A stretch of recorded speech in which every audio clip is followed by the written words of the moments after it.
How do we ruin our own moods? There was a video that I saw earlier today, or it might have been yesterday, where there was a guy, he was preaching, and he was saying how, we look at someone homeless on the sidewalk, and we see them talking to a stop sign, and then we think that they're crazy, when at the same time, we do the same things to ourselves and we start to get angry.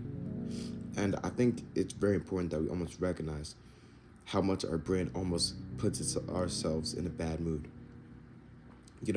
I think so often we use our brains as problem-solving machines because that's what it was intended to do. That's why we have it, to solve problems. But I think, honestly, oftentimes when there is no problem, the brain creates problems for itself to solve. Whenever we're imagining a confrontation with someone else that we know, whenever we're imagining a bad situation that, oh, we should have done this, we should have done that, whenever we're imagining something that we should have done differently, I think that all of those circumstances, it's times when we almost put ourselves in a bad mood. And it's almost that we allow those thoughts to carry emotion with them. And we allow that emotion to then propagate and go with us for the rest of our days. So I think it's important that we almost flip the script on that. I'm not saying that we shouldn't have emotionally charged thoughts, because I think that emotionally charged thoughts are very important.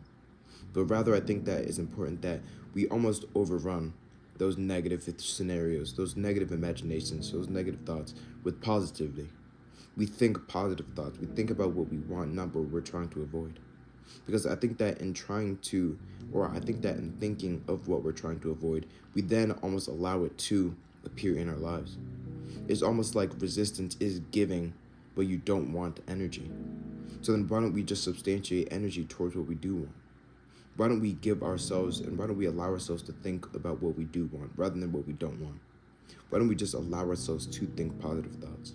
Why don't we allow ourselves to be in a good mood? Because I think so often we almost tend to get fooled. We tend to believe that there can never be positivity without negativity. And I think that to an extent that's true.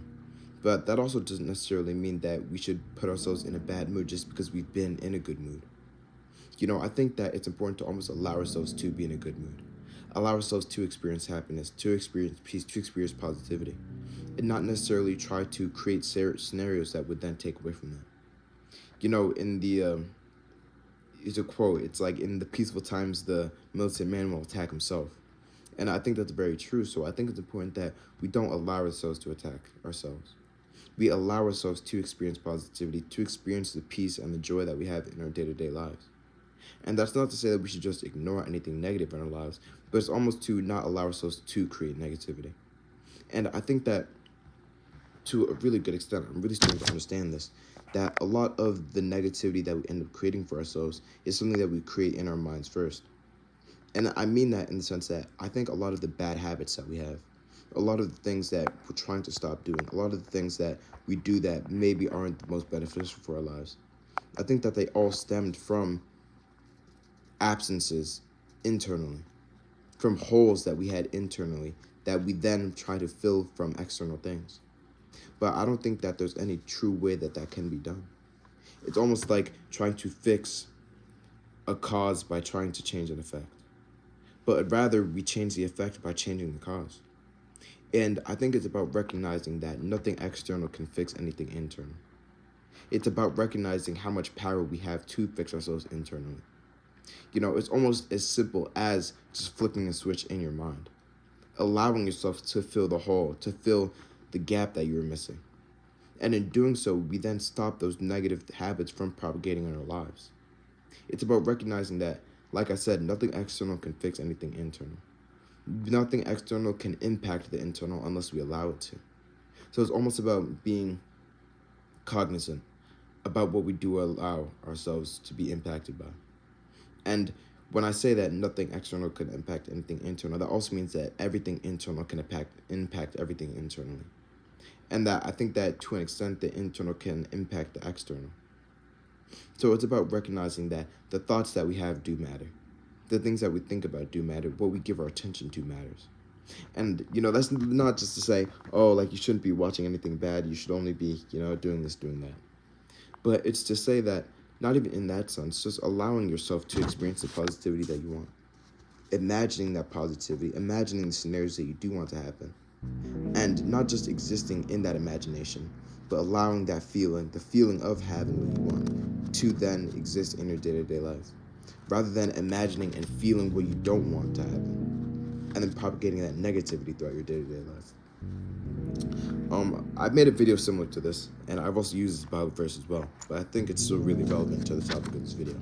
It's taking it from Philippians 4 verse 8, and it says, "Finally, brothers and sisters, whatever is true, whatever is noble, whatever is right, whatever is pure, whatever is lovely, whatever is admirable, if anything is excellent or praiseworthy, think about such things."